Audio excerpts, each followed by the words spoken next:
بسم اللہ الرحمن الرحیم۔ السلام علیکم پیارے دوستوں، کفار مکہ کی ہر ممکن کوشش رسول اللہ صلی اللہ علیہ وسلم کو پریشان کرنے کی تھی، اسی لیے دن بدن وہ لوگ پریشان کرنے کے نئے نئے طریقے ڈھونڈ رہے تھے اور انہیں بروئے کار بھی لا رہے تھے۔ ایک دن کافروں کا یہ ٹولہ قوم کی قیادت اور سیادت کا ذمہ دار تھا اور ہر موقع پر یہی پیش رہتا تھا۔ رسول اللہ صلی اللہ علیہ وسلم کے پاس آیا اور کہنے لگا، اگر آپ اللہ کے سچے نبی ہیں تو ہمیں کوئی نشانی دکھلا دیجئے جس سے ہمیں یہ یقین آ جائے کہ واقعہ آپ اللہ کے نبی اور اس کے رسول ہیں اور آپ پر وحی نازل ہوتی ہے۔ ایک روایت یہ بھی ہے کہ انہوں نے یہ مطالبہ کیا کہ چاند کے 2 ٹکڑے کر کے دکھلائیں۔ اس رات 14ویں کا چاند نکلا ہوا تھا۔ آپ صلی اللہ علیہ وسلم نے ان لوگوں سے دریافت کیا کہ اچھا، اگر میں یہ نشانی دکھلا دوں تو کیا تم لوگ ایمان لے آؤ گے؟ انہوں نے کہا، ہم ضرور ایمان لائیں گے، آپ یہ معجزہ دکھلائیں تو صحیح۔ آپ صلی اللہ علیہ وسلم نے اللہ سے دعا کی اور چاند کی طرف اپنی انگشت مبارک سے اشارہ کیا۔ چاند 2 ٹکڑے ہو گیا، ایک ٹکڑا مغرب کی طرف اور دوسرا مشرق کی طرف چلا گیا۔ یہ واقعہ ہجرت نبی صلی اللہ علیہ وسلم سے تقریباً 5 سال قبل پیش آیا۔ روایت میں یہ بھی ہے کہ چاند کے یہ دونوں ٹکڑے 2 مخالف سمتوں میں جا کر رک گئے، ایک جبل ابو قبیس پر جا کر ٹھہر گیا اور دوسرا جبل کہکان پر۔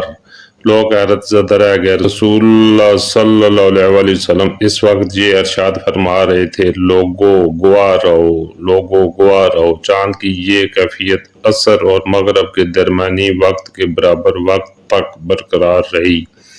اس کے بعد چاند پھر اپنی حالت پر واپس آ گیا۔ ہونا تو یہ چاہیے تھا کہ جن لوگوں نے یہ معجزہ دکھلانے کا مطالبہ کیا تھا اور اس مطالبے کی تکمیل ہونے پر ایمان لانے کا وعدہ کیا تھا، وہ اپنے وعدے کے مطابق اس وقت کلمہ پڑھ لیتے، لیکن ان کے دماغ میں تو کفر و عناد کا خناس گھسا ہوا تھا۔ وہ کسی قیمت پر ایمان لانے والے نہیں تھے۔ کہنے لگے، محمد نے تو جادو کر دیا۔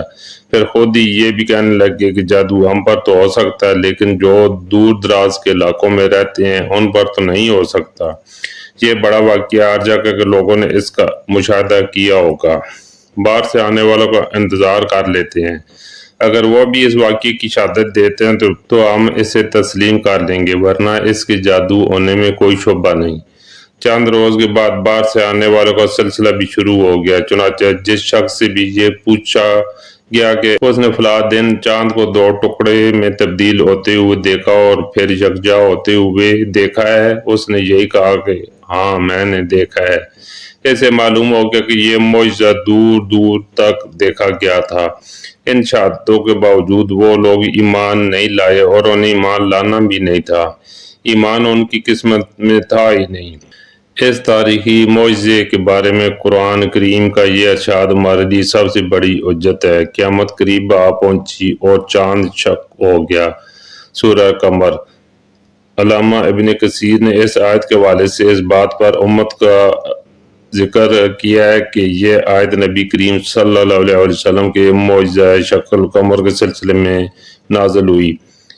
اس سلسلے میں روایت بھی اس قدر کثرت سے ہیں کہ علامہ سبکی رحمۃ اللہ علیہ نے انہیں متواتر کا درجہ دیا ہے۔ صحیح بخاری مسلم میں حضرت انس بن مالک کی روایت ہے کہ اہل مکہ نے رسول اللہ صلی اللہ علیہ وسلم سے درخواست کی کہ وہ انہیں اپنی نبوت کی کوئی نشانی دکھلائیں۔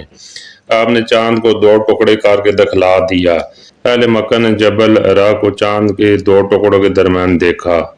اسی طرح کی ایک روایت ہے حضرت عبداللہ بن مسعود سے بھی کہ رسول اللہ صلی اللہ علیہ وسلم کے زمانہ مبارک میں چاند کے 2 ٹکڑے ہو گئے تھے جس کو سب نے دیکھا۔ آپ صلی اللہ علیہ وسلم نے لوگوں سے فرمایا کہ دیکھو اور گواہ رہو۔